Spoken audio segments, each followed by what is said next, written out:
Hey, we're going to jump right into this one tonight. It's 9:05. We figured we weren't going to drag you on for another, what do I want to say, Five, five or 10 10 minutes. minutes. We like to be fashionably late. Well, Well, it happens. drinking my root beer. It kind of happens that way. Obviously, we have Derek back.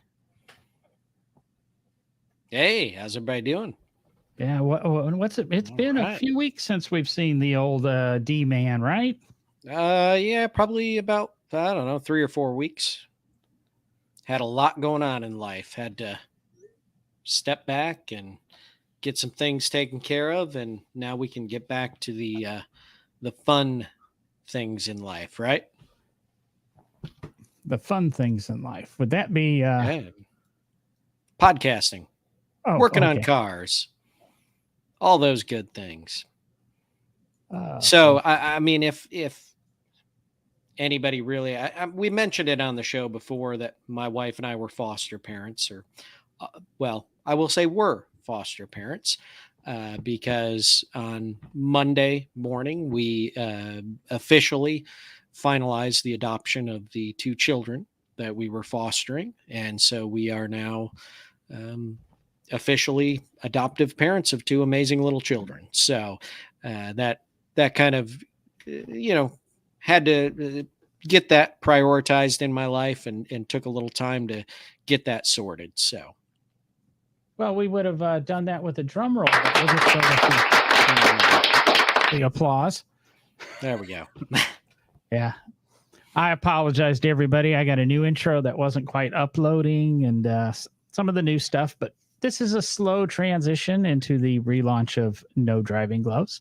Mm-hmm. As we touched on last week, will be stepping back. He still will join us. He will still be getting notifications of the topics, and he will jump in on topics. But Baby, I think bye. you're going to see a lot of Derek and me, or Derek and I.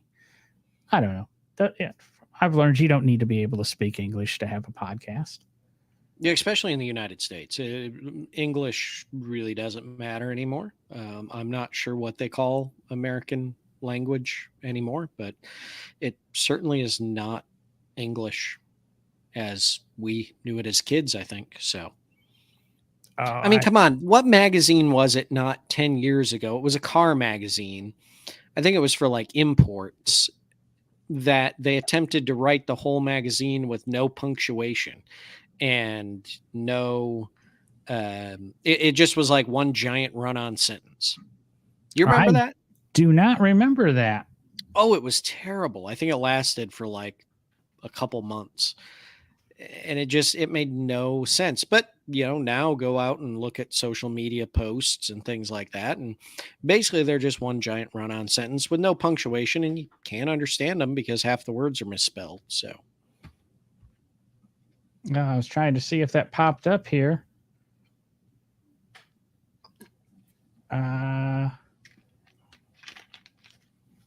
Nope, I don't see it popping up there either. I'm glad I don't remember that one. It even drives me crazy when I'm doing text messages. Driving along, I got a text, and since I drive this fancy BMW product that was built in 2020, it doesn't have Apple CarPlay. I heard a statistic today that only 2% of cars sold in America today do not have Apple CarPlay available. Wow. I also heard in the same statistic that 70% of car buyers will not consider a car that does not have Apple CarPlay. Ooh, I am glad to be in the 30% that don't care, because I use Droid, because in my opinion, it's better. Oh, well, and that's what I was going to say. This isn't a 70% iPhone centric society. So I don't understand why they have to have Apple CarPlay. But where I was going is, even when I'm texting, is I will, say, text so-and-so, and then I'll go to do my text. Hey, are you going to be on the show tonight? Period. I have a really interesting topic. Period. But because I hate it when it reads it back to me and it's, are you going to be on the show tonight? I have a really interesting topic. I have to have the punctuation when it reads it back to me. It drives me nuts. So I don't know. You're now driving a fine used car also. Do you have any sort of voice texting or anything in that? Or do you just... It's a 2019 Malibu, John. Yes, I have all of the features. Ooh, do you have CarPlay in it? It does, but I don't use it. Well, that's because you don't have a Android Auto, baby. I was gonna say, do you use Android Auto or do you use Amazon Car? Android Auto. So I could just tell it to do things and it does it. I know it's the same thing Apple, whatever it does, and all those other things, but whatever. It works with my phone. It makes me happy. I'm good. That's all that matters. And I mean, worldwide, as podcaster, or at least as me as a podcaster, I stay up to date on some of those statistics out there. And, worldwide, iPhone actually is just dwarfed by Android, in Europe. 75% of the mobile phones are Android. So it's really something that has to be taken in consideration. And I guess... See, Europeans know what's up. Well, we can thank the Europeans for sticking it to Apple. People always talk to me about this because, in my quote day job, I do a lot of computer stuff. And especially when I was selling computers for Dell, people kept complaining about, why are we going to USB-Cs? What's this new USB port? It doesn't make sense. That's because you can power your computer through a USB-C, most USB-C ports, when they're especially a Thunderbolt port, which is also what they're known as.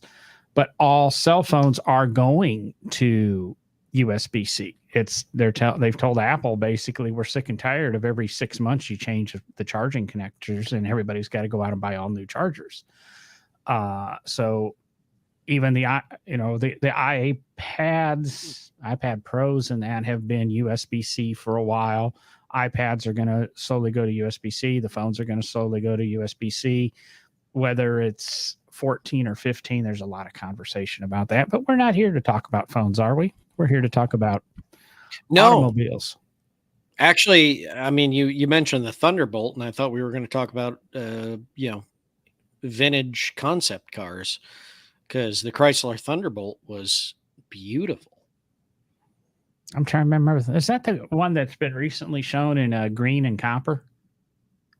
Yes, but there were a couple of them, and this really sucks. But the red one, yeah, we really need to teach you how to do screen sharing. But Derek is, for the audio listeners, because we have to remember this is an audio centric podcast, and we're going to focus on being audio centric. You video people just get to watch us record it. And so far I've stuck to my word. Well, geez, sorry.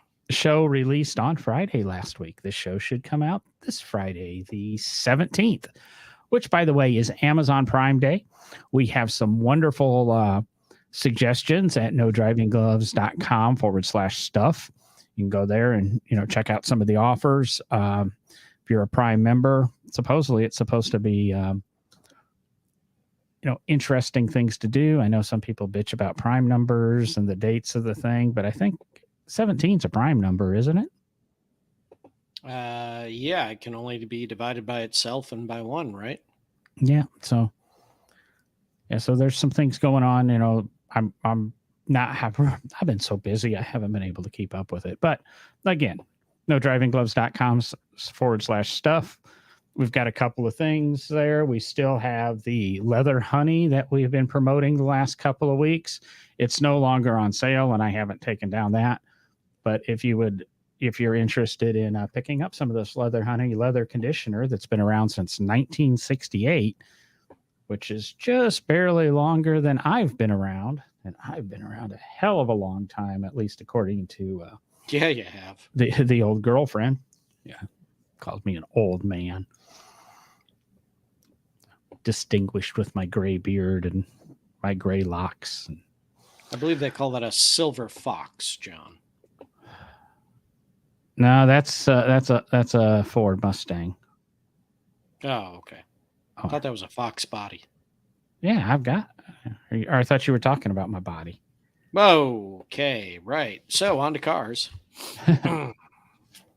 Why are we taking away from the features of this show? I'm sporting my Brian Fuller T-shirt. Previous show guest from over the summer of COVID 2020. Mm-hmm. So I think the topic I threw out is what drives you, and that's kind of obviously a play on words. We can get into what motivates us. Why are we doing the car topic? Let's I think somebody's commenting, I'm pretty sure your new girlfriend that said you are extremely old. Yeah. So I guess somebody's surprised I can read it from this distance. I probably get better glasses. Yeah, you need trifocals. Well, these are whatever they're called. I want to say progressive or is a transition. I don't know. They've got like 18,000 prescriptions through them, and they almost work. Very stylish, though. I think you have a very similar frame. So, but mine are better. You hide yours behind or under your hat. Well, it's really the glare off the computer that ruins it. I can't ever get rid of it. So it's a problem with glasses. Glare. Yes. And yes, these have an anti-glare coating. So. Oh, we'll throw out there too, I guess. I've got this brand new bag of stickers. Like I said, if you email us, nodrivinggloves@gmail.com, and just ask for a sticker, we'll send you out a sticker. So you can help promote the show. If you want 2 or 3, ask for 2 or 3. We'd love to get them out to you. Stick them on your desk, stick them on your friends' cars. Annoying thing, we had our episode, What Really Annoys You. I had it today. I was leaving a job site, got in my car, and started to really cuss out this little old lady in front of me who stopped in the middle of the aisleway, parking lot. And she slowly opens her door and crawls around her car, her inches, only to pull one of those damn brochures out from her windshield wiper. I go, freak. And then I look, and I had one tucked away, just barely could be seen on my windshield wiper. Don't freaking touch my car. You might be spreading the good word.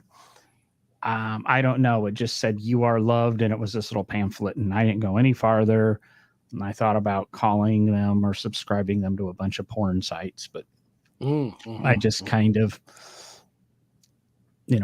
bit my lip on that one. And then later in the day, I was at a different job site. I was sitting in my car doing my paperwork, and the freaking car moved because some dumb little 8-year-old girl swung open her mom's car door and hit my car so hard it actually shook. And of course, I popped out quickly. And what the hell are you going to do? I mean, I guarantee you a car payment on my car, which isn't that high, would buy their car. The amount of body damage and dents and dings. If I was to door ding their car, it might actually help it because it might actually pop something out back into the right. Mm-hmm. So, what are you supposed to do? Obviously, they, guessing, probably didn't have insurance or anything.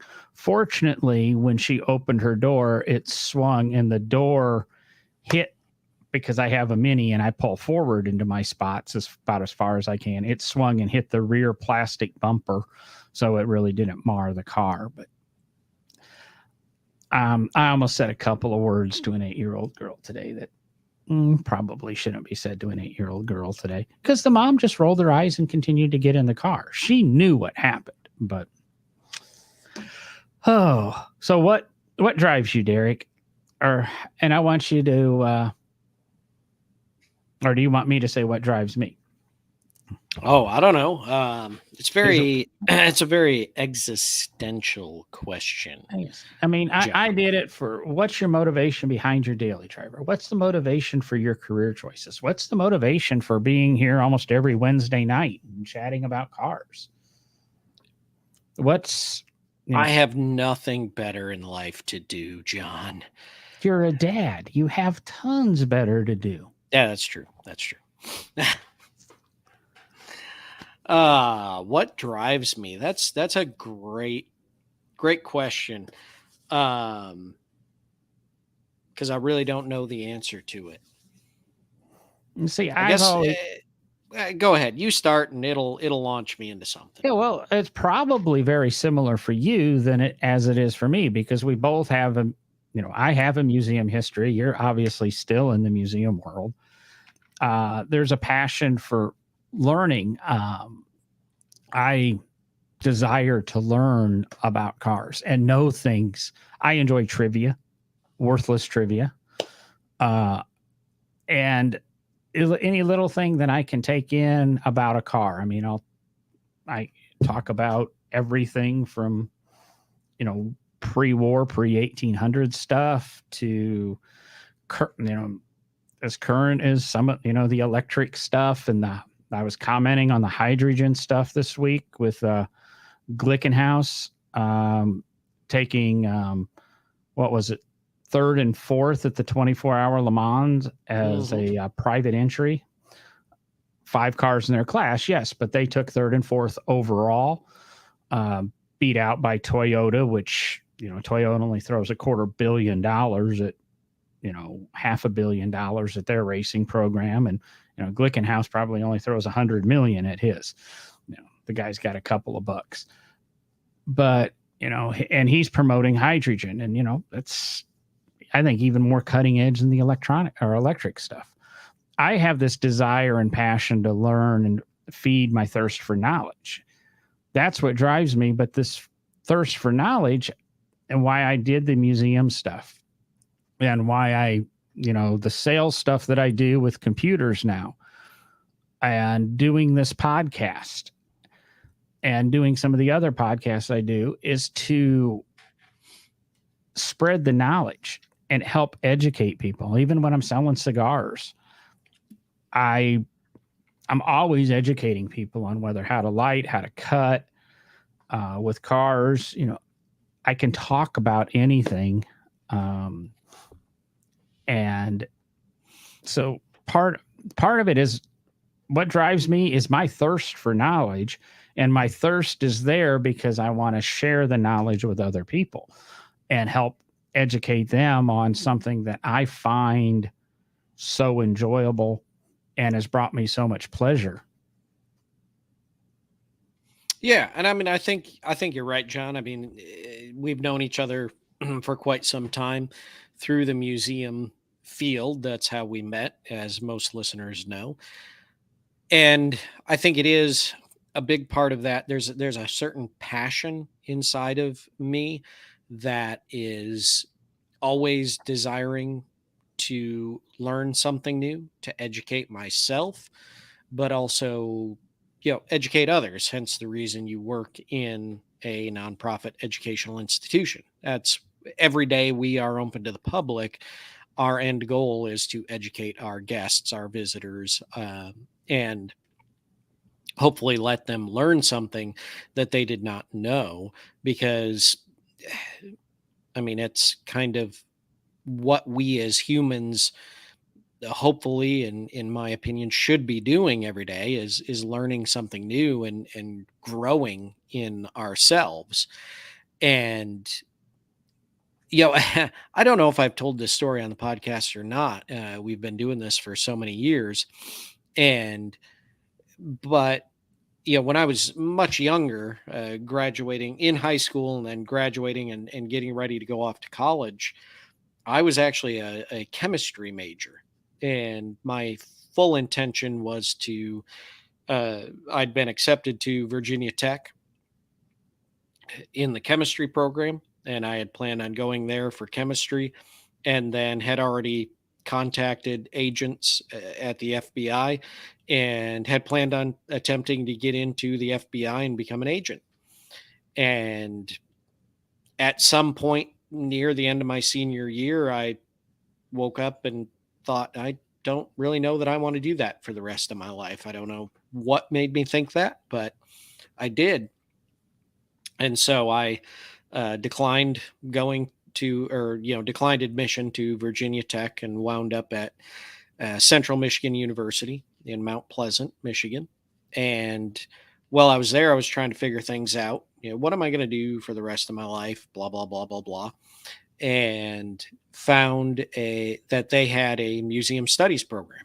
And I found that interesting because I'd grown up with my dad, of course, working with and maintaining many of the cars in the what was known as the Mitchell collection in Owasso, Michigan. Now, it was a private collection, but they had a on-staff curator who was actually trained historian.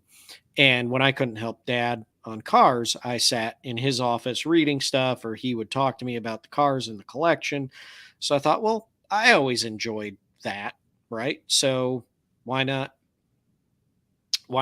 go to this, see what this museum studies is all about?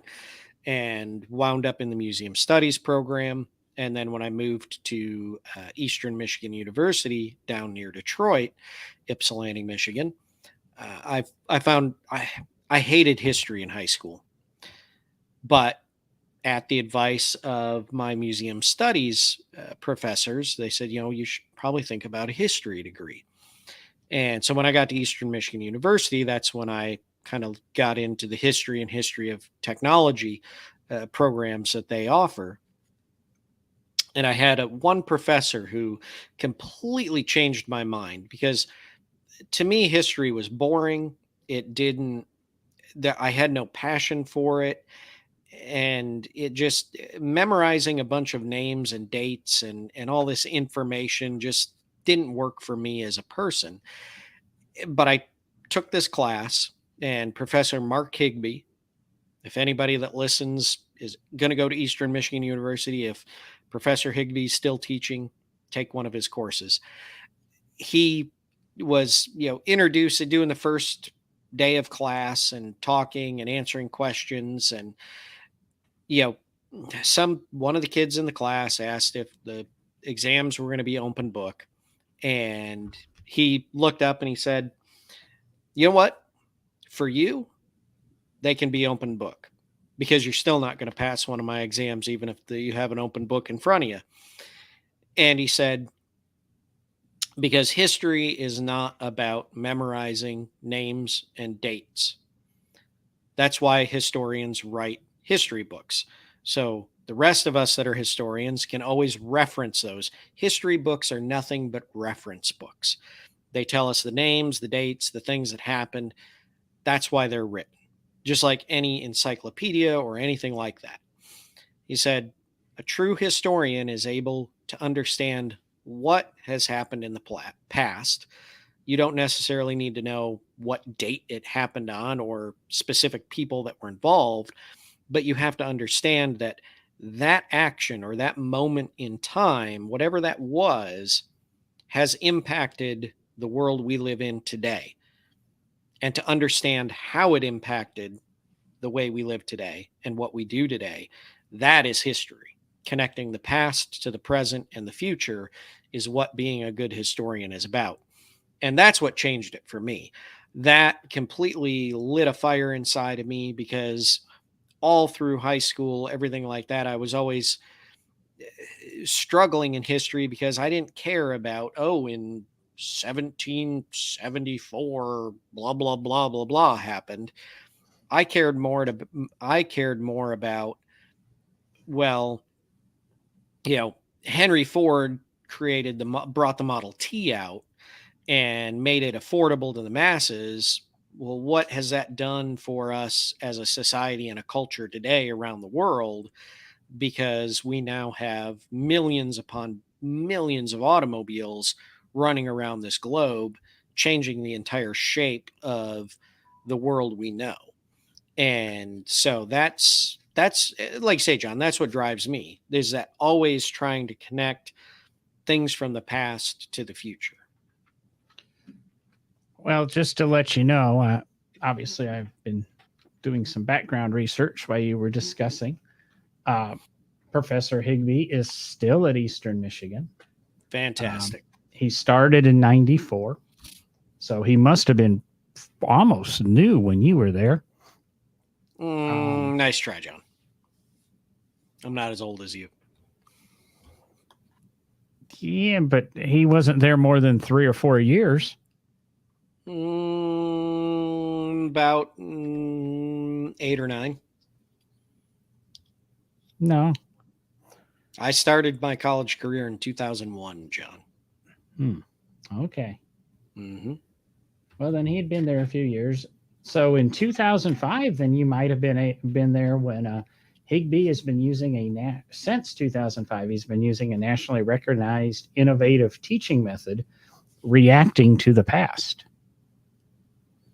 So he talks about that.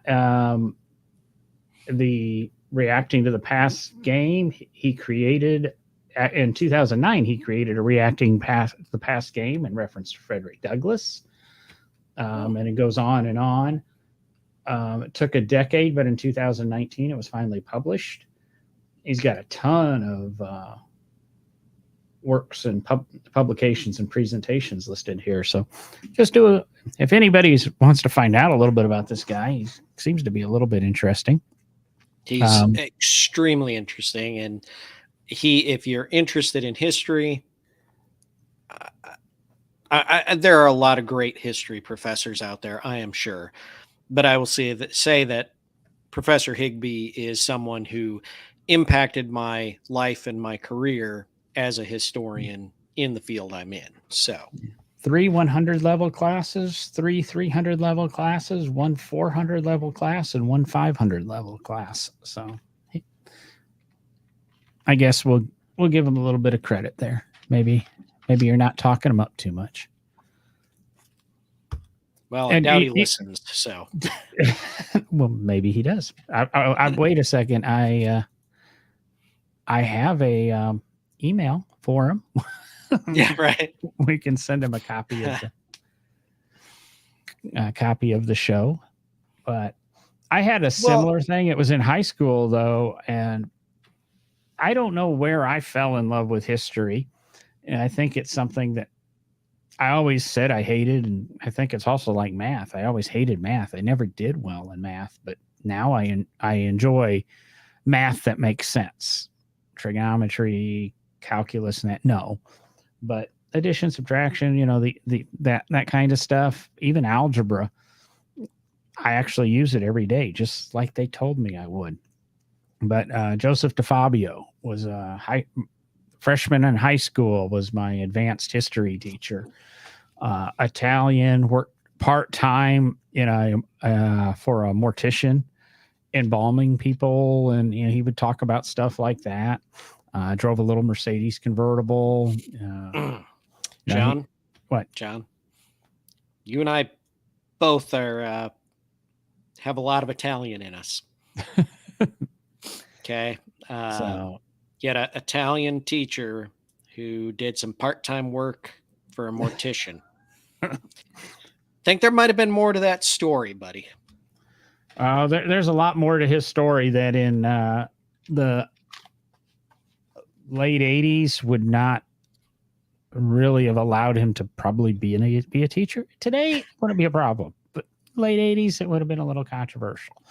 But for some reason it was him that it kind of clicked, even though I'll be honest, I failed this class. It kind of clicked that that's what I wanted to do. He ran the newspaper, the school newspaper and things like that. But something about that experience, and I always enjoyed social studies and things like that. And I think that trickles down, and I had to hone in on the history that I liked.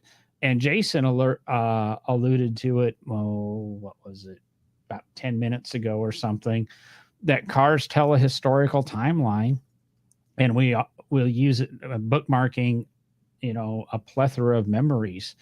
And anybody who knows me, when I'm telling a story that relates to time, I have two things that let me date things: the car I was driving or the person I was dating.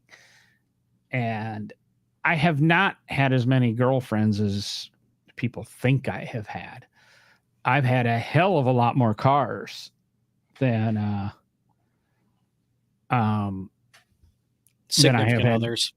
than I've had girlfriends. And but when I tell a story, I think the listeners know very well we're what 220, almost 220 episodes into this podcast. We've been talking to you with you guys for 5 years. I tell stories based on the car I was driving, and they have an impact on me. And there's very few cars that have come across my life that I don't remember. Um,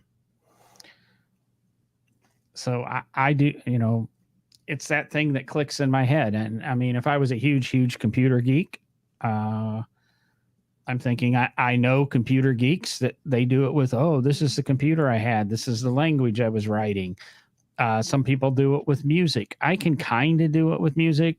But name that tune, I don't know if I would win, but I can usually get within, I would say, 1 year of a song. I'll either be high or low, but I'll nail the year. I'll either get it or I'll be 1 year low, 1 year high. But those are the markers. And I think that's another thing that drives me about this hobby, is because so many of my memories are tied to it.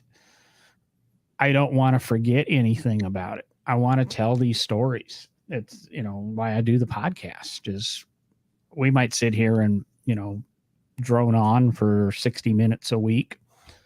But I don't think there's an episode that we've really put out that it would completely waste your 60 minutes. We try to give you a little bit of value for your, for your time. You're paying us 60 minutes, and we need to provide you some value in there. If you just wanted to hear us, talk, we could sit here and read the Wall Street Journal to you. And I heard somebody suggest a podcast about reading the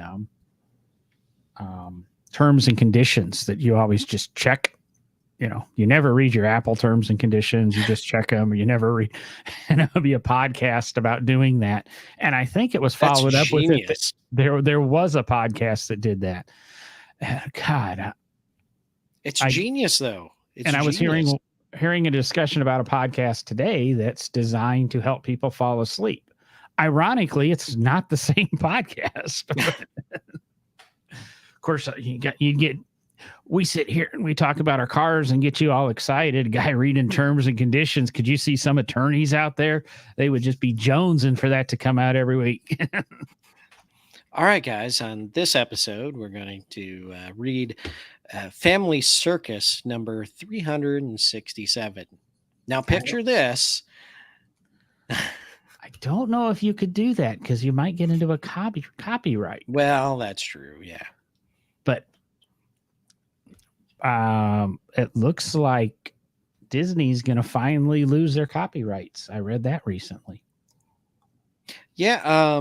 Well, so we're going to get really off topic here. We do this sometimes, but I saw that as well. But it's actually applicable in some cases because if you don't pay attention and either let your copyright drop or trademark drop, somebody's going to grab it up. It's happened in the automotive industry many, many times. But I just recently learned that the copyright trademarks to Winnie the Pooh, of all things, have come to an end. And there are already multiple people working on new versions of Winnie the Pooh because it is in the public, what is that called? Public domain now. Yeah. And evidently there is a horror movie coming out. And the characters are Winnie the Pooh characters. It should be an interesting one. Yeah.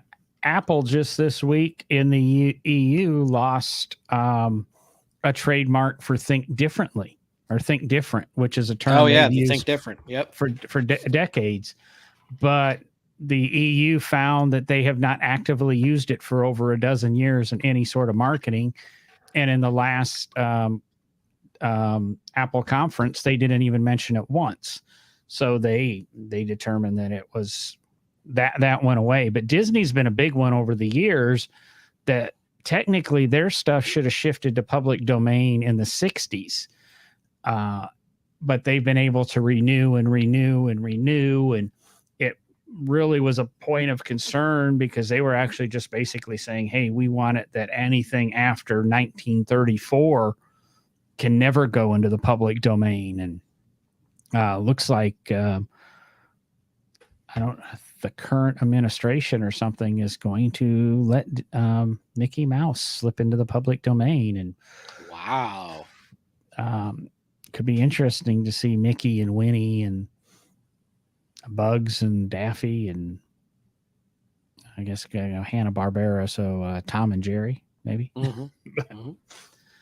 Interesting. Well, I'll go back to, we'll bring this back on track here for the next 15, 20 minutes, hopefully. But talking about what drives, what drives us, what drives me specifically. One of the things I really enjoy in the collections world, in being in a museum, and I've been able to get back to a lot more of it now that I'm at the Lane Motor Museum. And most listeners know that I've switched over to being curator of collections at the Lane. And we'll get a lot of, and of course, if anybody, Jeff's been on the podcast, we've talked about the Lane Motor Museum. Very eclectic collection, very diverse. As the tagline is, unique cars from A to Z. We have some very, very strange vehicles in the collection. It's fantastic. Some of them we don't know a lot about, and the world doesn't know a lot about. So it's our job to research them, hunt information down. And we got an interesting email that was, put into my email box through our website. And a gentleman in Greece, I believe he's in Greece, he does automotive research. He's an automotive historian over there. And he came across a registration for a Hoffman in Greece in 1954. And the only thing that came to mind for him was the 1951 Hoffman prototype that we have in the collection, a one-off that a gentleman built, a goofy car. It's actually very interesting. Just look it up. You'll find some interesting videos about it. And it is an extremely dangerous car. It is not well thought out in its build and its engineering. It looks kind of cool, but its track is actually longer than its wheelbase. So you can imagine, and it's a 3-wheeled vehicle. So hopefully you can imagine how stable that is. It's not. But so he emailed, said, is there a chance that this is the car you have? And, here's the serial number that was registered, and back and forth. And I was able to do some digging because, as far as we know, the Hoffman we have, it was built in Germany, ran around in Germany for a while, and eventually made its way to the US. There was no mention of the car ever being in Greece. And there it is. I think some people consider it the world's worst automobile, maybe. I don't remember the exact tagline, but not a terribly well thought out or safe car, but interesting in its own right. And so I was doing some digging, trying to figure it. Now, I know there was a early Hoffmans built in Cleveland, but that's in the early 1900s. There was a Hoffman X8 experimental car built in the U.S. The Hoffman name has been around, but doing some research, doing some digging, I finally came across in 1954 and 1955 the Hoffman Cabine 250cc.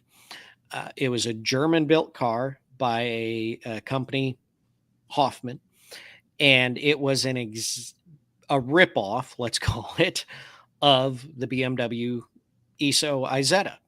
And so much so that BMW and ESO both sued Hoffman. They were only able to build about 100 cars, and it turned out that it is very likely that it is one of those Hoffman from 1954 that were registered in Greece. So one obviously was exported from Germany to Greece and registered there and running around. Now, the long and short of that story, I never knew the Hoffman Cabine 250cc existed. I never knew that company built cars. There were only about 100 of them built. So again, it goes back to that passion of learning something new. And now I know that there is a car out there called the Hoffman, built in Germany, that was a ripoff of the Izettas, and it's got a cool history.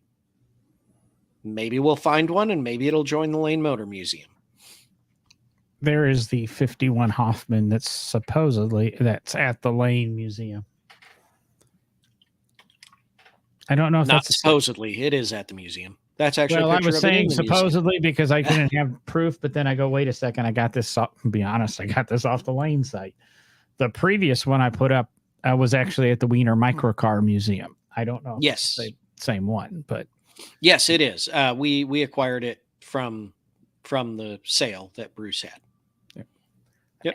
Ironically, I was having who was I having a conversation with? Where was I? I'm not sure. Just recently, I was having a conversation with a guy that, and I'm trying to remember where it was at, but he, huge into micro cars, loved the one, never got to see the Wiener collection, but the company, his publishing company, is the one that printed the catalog for Bruce's auction. Which, if anybody knows the catalog, it's a micro auction catalog. I've got a copy of it somewhere.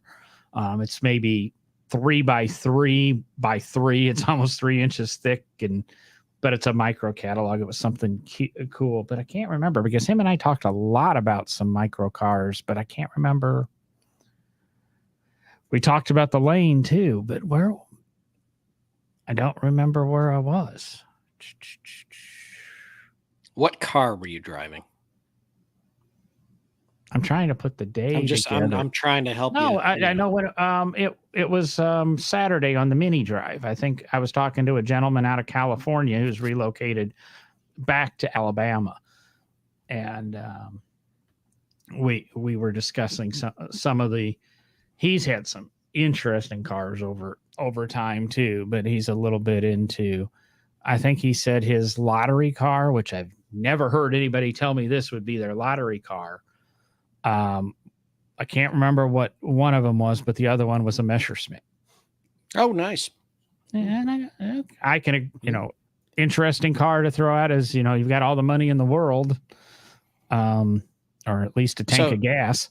John, seeing you're good at sharing your screen, go ahead and pull up 1954 Hoffman, spelled the same, Hoffman, Cabine, Kabine.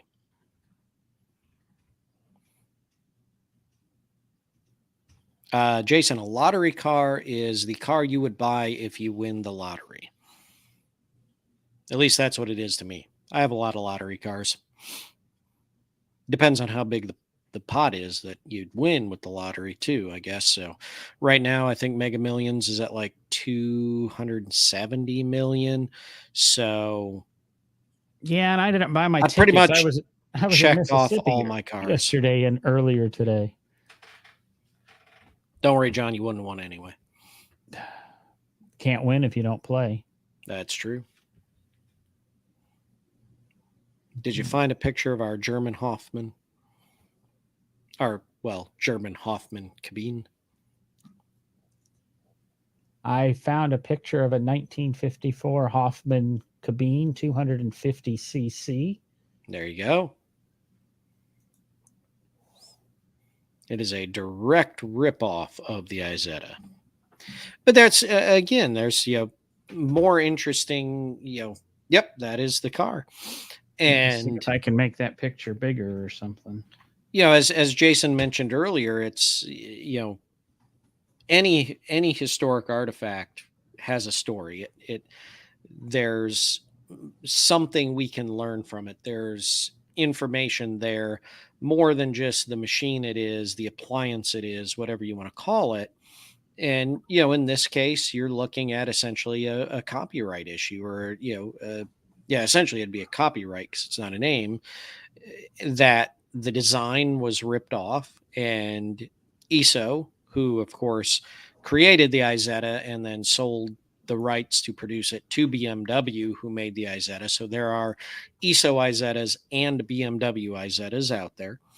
They both had the right to sue this Hoffman company, and they did, to protect their interest in building the Izetta microcar. So much more to these artifacts than just it's a car, or anything like that. There's greater implications around these artifacts and what they mean to history. So I think that's another great driving factor, is learning all of that and understanding it in the greater realm of the industry. That could be an interesting show, because I can't remember what car just recently got actually China lost, and they're not going to be able to produce it, but they knock off Chinese cars. Where did it ever? I believe GM went after him for the Corvette one, and I'm not sure where that landed. Land Rovers went over them recently because they did an Evoque. They've got a kind of a knockoff Mini. They've got a knockoff Cayenne. They've got a knockoff Jaguar went after him, and I think Jaguar might be the one that just beat him. So are you saying that they have to knock off building knockoffs? Is that what you're saying? Yeah, I think we can go. And then there's a big long list. There's been talks over the last 4 or 5 years that might come to an end, but I can't.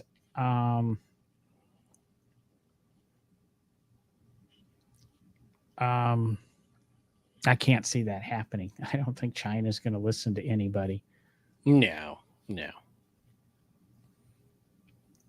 Was Jason's question about how did Mr. Lane come across such an unusual vehicle? Is that, what we answered with the Bruce Wiener microcar auction question? I mean, I would hope so. I mean, it's kind of cool how these cars show up and how Jeff or the staff wind up finding the cars.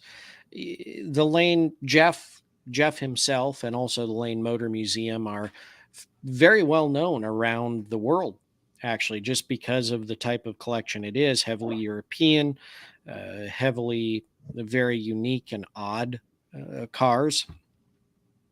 Now, granted, we have. Oh, go ahead. I was going to say, I was going to do the plug for.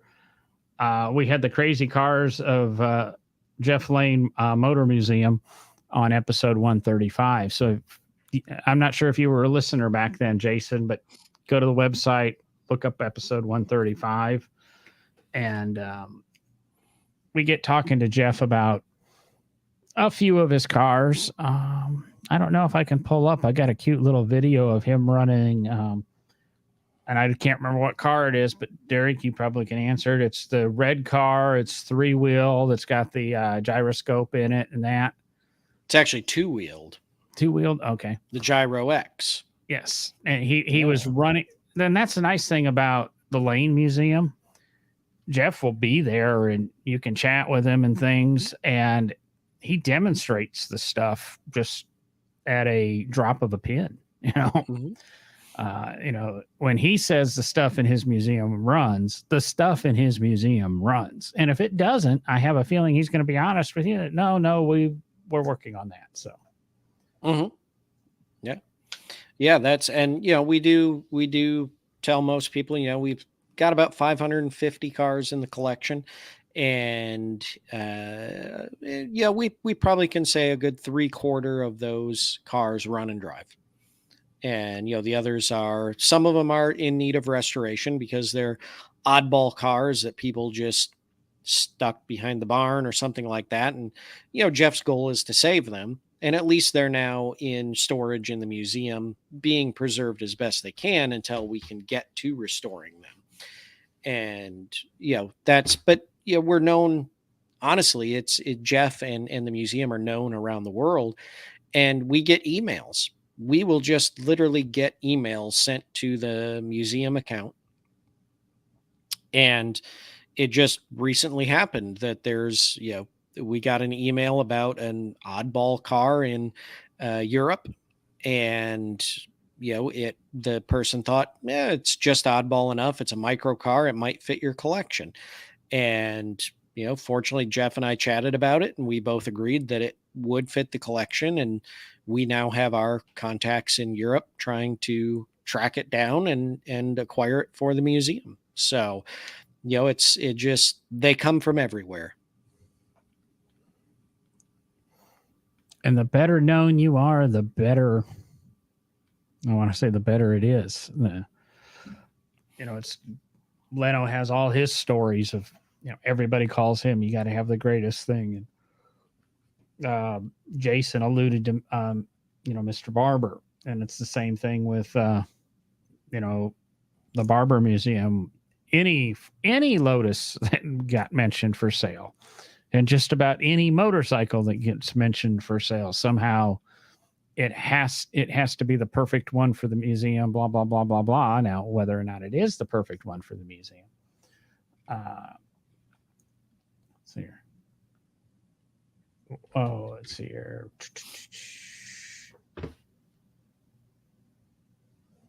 Ooh, Jason's plugging an event at your employer there. I know he's even imploring people to become members. I like it. Yeah, become a member of the Lane Museum soon, and you can visit the vault, narrated by Mr. Lane himself on July 13th. That is I was correct. supposed to be in Nashville July 23rd for a podcast thing, but they've elected to cancel it because of COVID. The last big podcast event, like half the people that attended left with COVID. So, get it over with. The 13th. That's a weekday, isn't it?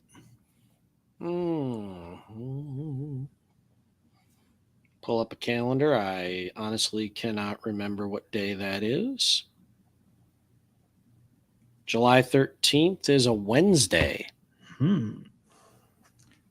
I could possibly do actually, I will be in Tennessee that week.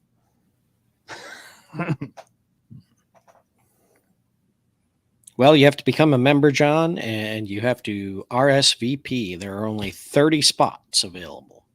Yeah. And it's probably like that other big fundraiser you guys do, that if you don't hurry up and, you don't get on this first time, you'll never get a chance. I'm talking about the car tour where you pay a couple $100 and you drive one of Jeff's car on a rally. The rally for the lane. Yeah, I screwed up. I thought about doing it the first year, and it took forever for it to sell out. And I thought about doing it the second year, and it took a while for it to sell out. And by the third year, lots of luck. Mm-hmm. So we'll talk about that one later on. Yeah, well, we can talk about the rally once it actually happens, right? This year's rally. Oh, so have we really talked about what drives us? I think we have. We might have actually stuck to a topic for a change. We got a little off topic in the middle, but that's us. Jason would like to drive the Lark. Yeah, the Lark really doesn't go anywhere anymore. It's massive. I'd like to drive the Dymaxion. I'm actually looking forward to that. I think I'm going to be driving it Friday, maybe. We're getting it out this weekend for Father's Day event, giving rides in it. Actually, I'll be driving the Helicron this Saturday morning, giving rides to some members for the Father's Day celebrations that we do at the lane. So I'll be ripping around the parking lot in one of our propeller driven cars, while Jeff is driving the roads of Nashville in the Damaxian. So I just then have we're a going to thing. give then we're Just going to have give a thing for. kids microcar rides. I just have a thing for Bucky Fuller and all of his stuff. At White Post, the metal guy there made all the aluminum panels for the Dymaxion house. Phaeton. So, yes, good old Mr. Ogle there. Yeah. I haven't talked to him in decades now. A very talented sheet metal guy. Yes. And that's, again, the things that drive me is I experience these odd things. I didn't have a clue who, Fuller was until, not the Fuller on my t-shirt, but who, Buckminster Fuller was until Fate introduced me to him 21 years ago. Mm-hmm. And learned about him and these freaking cool little houses he used to make. And then, learned about the car that, Jeff had a replica built, and it's just one of those fun things. Mm-hmm. I'll let you know how it drives you, John. Yeah. What was I thinking?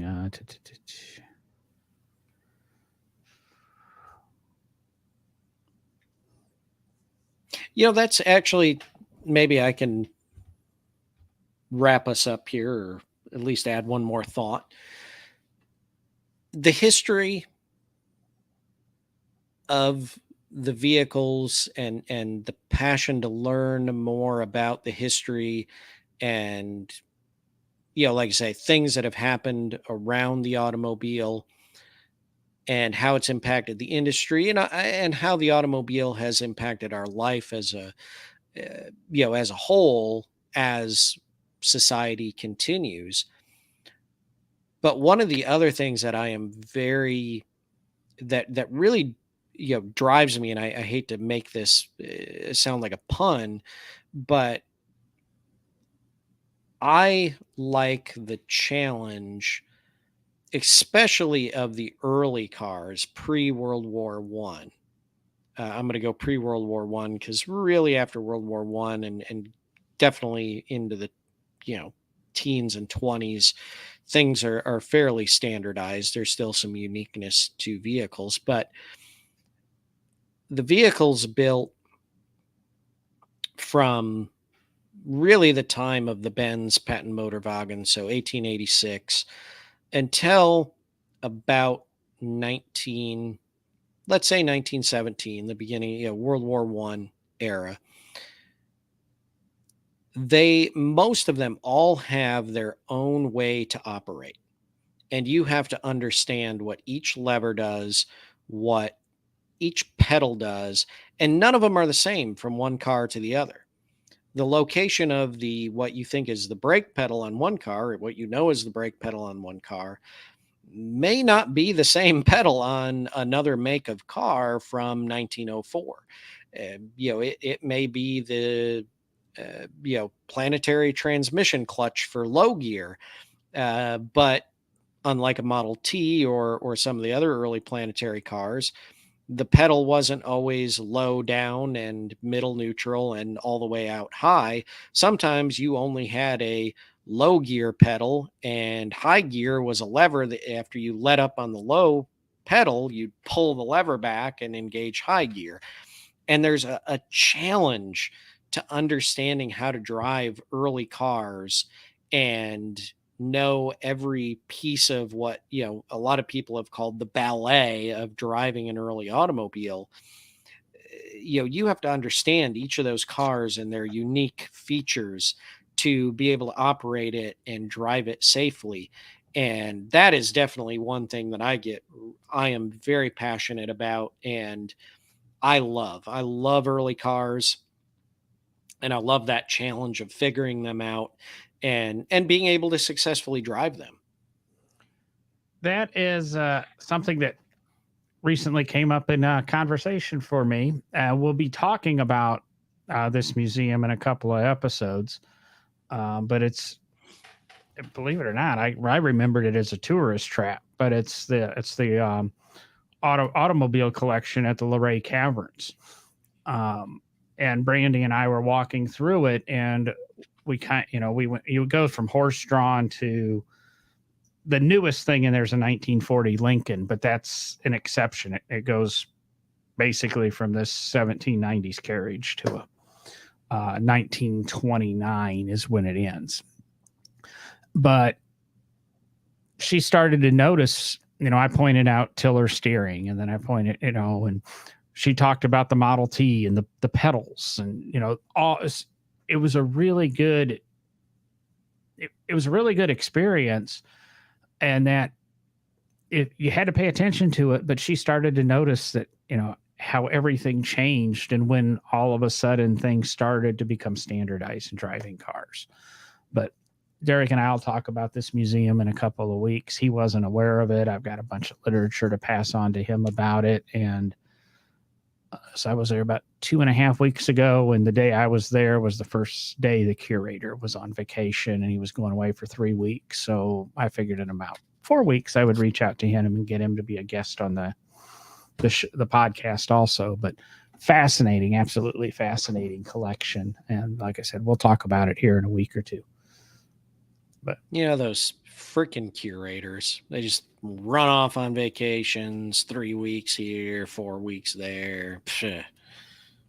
Hey, there's no money in nonprofit. There really isn't.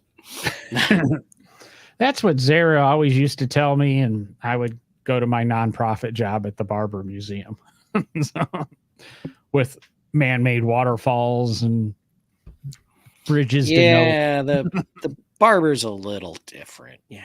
That was actually one of the first things they taught us in museum studies. Museum Studies 101. I think the first 5 minutes were the professor walking in, setting his stuff down, looking at the class and going, all right, if anybody's here because they think they're going to make money, I'll give you about the next 2 minutes to head out the door and decide to do something else with your life. Says the guy with the gorgeous garage, and that'll eventually become a nice podcast studio. And that's the hopes. Yeah. But let's just go ahead and call it quits there. I don't think we wasted your time. I think we provided you value. NoDrivingGloves.com. Check out the back episodes. Like I said, what was it? Episode 135, I think. I was thinking 135. Yeah. 135, we had Jeff Lane on. Episode 48, I actually talk about a visit I had to the Lane, which honestly was the last time I was at the Lane, so 4 years ago. But it's a really, you can check that out. Again, go to NoDrivingGloves.com/stuff. If you want to look for a Father's Day present, take advantage of Prime Day. If you go to NoDrivingGloves.com, at the top, there's a little on the menu at the top, register as a guest. You can click that, fill out a form, and we want to have everyday people on the podcast as guests. You don't have to be a celebrity. You don't have to. We want everyday people. Again, this is a couple of guys sitting around having a beer, Jack Daniels, some sort of having a drink. And see, he's having a beer too. A&W root beer, which iconic in the car world. Mm-hmm. But yeah, we just want to sit around and bullshit about cars with you. So shoot at, again, fill out that form, shoot it to us, and we'll get you scheduled on the show. There's a bunch of other things. You can click the donate button or go to NoDrivingGloves.com/coffee, buy us a couple cups of coffee. Anything you need to plug or talk about, Derek? Or otherwise, I'm going to skate out of here for the evening. No, I'm good. Just glad to be back. Yeah, we're glad to have you. Thank you for everybody who watched along with us. Listeners, like I say, be sure to check everything out. Podcast is for you. So if we are making you suffer talking too many visual references, let me know. We'll fix that problem. Until next time. Same, whatever. Audio podcast comes out on Friday. We record them on Wednesday nights. Until then, later. See you.